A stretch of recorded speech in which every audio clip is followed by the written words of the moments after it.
The 2020 election is drawing closer, and now it's a chance for us to choose how our government is run and to shape the future of our country. For me, it's the first time I get to vote. This is my registration ticket, and I hope that with my vote, it has a positive impact on me, my family, and my community. However, like all things in life and in nature, something is there to interfere with it. And that something in the political landscape is gerrymandering.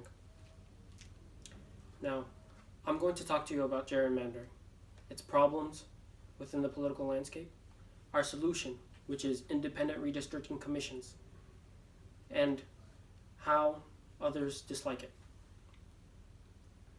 But it's better for the majority of us than for the minority. So, what is gerrymandering? Michael Wines, in his article, What is Gerrymandering and Why Did the Supreme Court Rule on It?, had explained that gerrymandering and its consequences to the political landscape. Gerrymandering is a method practiced by the dominant political party in a government to control their chances to gain House and Senate seats, whether in state or national level. Basically, it increases their powers and their influence in the government. But how do they do that? Well, Paul Fickelman, in his article, Who Counted, Who Voted, and Who They Voted For, summarized that the problem with gerrymandering is that it interfered with the people's representation in government. And they do that through two ways. One, controlling how powerful the voter's choice is, and two, controlling who the voter can choose. And the first way they weaken a voter's choice is through two methods, packing and cracking. Packing is a method where they gather up one political group into one area and have them count as one, and has a lower influence on their surroundings in other district zones and places. While cracking spreads them out thinner in voting districts, weakening their influence on who ends up being voted into office. Also, through gerrymandering, they can choose the politicians that they end up voting for, making the government body less bipartisan and influencing bills, laws, and regulations. But they can be dealt with through independent redistricting commissions. Alan Lowenthal, in his article, The Ills of Gerrymandering and Independent Redistricting Commissions as a Solution, explains that gerrymandering is a form of corruption and has a major negative impact on our democracy. Also, scholarly.org, their article, Why Independent Redistricting Commissions Should Draw Electoral District Maps, explains that, like throughout history, whenever two extreme opposing sides have to end up meeting each other and cause great tension, a neutral force has to appear.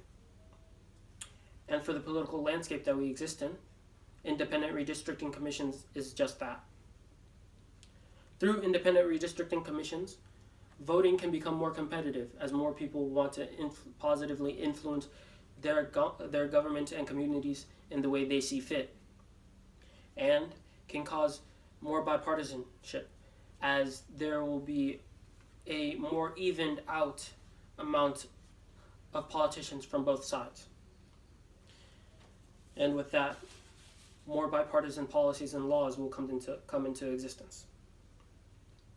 But there are people who oppose that. Why? I personally don't know.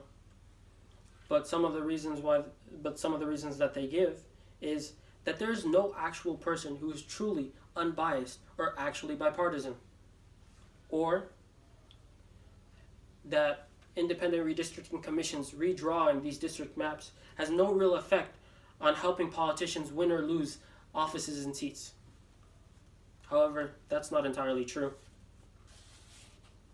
There are some politicians who run uncontended in their districts and that's fine. But for those that are really close, with barely a margin of error, to have a more fair district can possibly mean a shift in who actually runs and represents that map.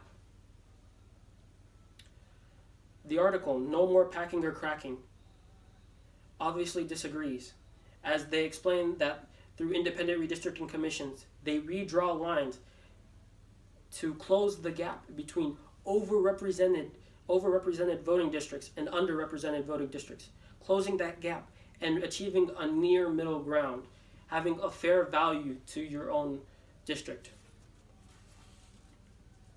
Also, Samuel Wang, along with others, in the article Organizing the Judges' Partisan Gerrymandering, the toolkit into testing opportunity and outcome, as they have created methods to determine that independent redistricting commissions, when compared to politicians redrawing their own district maps, have proven to be less extreme and more bipartisan in how they draw them.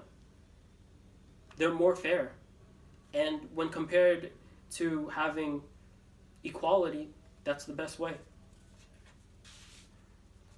So, I urge you to have your local government, your state government, our national government, to have independent redistricting commissions, to create a more bipartisan legislative body than we have now, to give voters their voice back, to make it stronger than before, and to improve our possibilities for the future.